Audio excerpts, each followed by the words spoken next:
Friends, एक simple सवाल और सीधा जवाब। आपके घर में कोई है जिसकी साल भर की पूरी कमाई 12 लाख रुपए से कम है? चाहे वो रिटायर्ड पापा हो जिन्हें पेंशन आती है, या घर बैठी माँ जिनके नाम एफडी है, या वो दादा दादी जिनके लिए बैंक का ब्याज ही उनकी पूरी जिंदगी है। क्या बैंक को हक है कि वो उनके उस छोटे इंटरेस्ट या ब्याज के ऊपर 10% टीडीएस काट ले? जवाब है बिल्कुल नहीं। लेकिन बैंक को ये कैसे पता चलेगा? जब भी बैंक इंटरेस्ट क्रेडिट करता है वो 10% काट लेता है।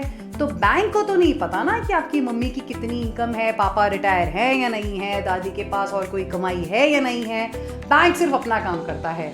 तो इसी प्रॉब्लम को रोकने के लिए पहले थे फॉर्म 15G और फॉर्म 15H। ये फॉर्म्स सेल्फ डिक्लेरेशन का काम करते थे, जिसमें बैंक और फाइनेंशियल इंस्टीट्यूशंस को नया फाइनेंशियल ईयर अप्रैल चढ़ते ही आप क्लियरली इंस्ट्रक्ट कर देते थे, मेरी टोटल इनकम पे 0 टैक्स बनता है, इसीलिए गलती से भी मेरे इंटरेस्ट पर आप हाथ मत लगाना।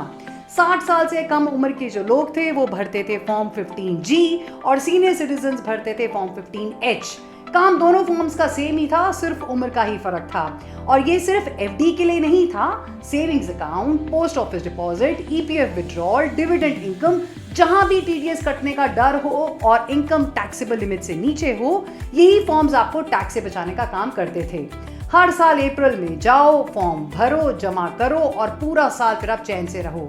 लेकिन अब ये दोनों फॉर्म्स हमेशा के लिए रिटायर हो चुके हैं। 1 अप्रैल 2026 से नया इनकम टैक्स एक्ट 2025 पूरे देश में लागू हो चुका है और इसके साथ ही आया है एक नया सिंपल यूनिफाइड फॉर्म 121। फॉर्म 121, अब आप चाहे 25 साल के हो या 75 साल के, इसी फॉर्म 121 को ही आपको भरना है। कोई कंफ्यूजन नहीं, बस एक सीधा ऐलान, मेरा टैक्स 0 है, टीडीएस मत काटना। और साथ ही आप कुछ ये और बातें ध्यान रखिएगा, ये फॉर्म सिर्फ एक फाइनेंशियल ईयर के लिए ही वैलिड है, तो हर साल नया सबमिट आपको करना ही होगा।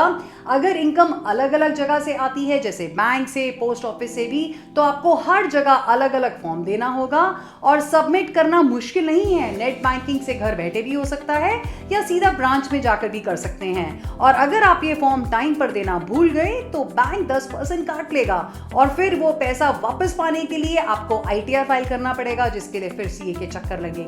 तो आइए शॉर्ट वीडियो को हम ज्यादा से ज्यादा लोगों में शेयर करें। I hope you all like this video. Do like, comment, share and subscribe to my YouTube channel Avneet knowledge bytes, जहां मेरी एक short knowledge byte gives you powerful insight. Thank you.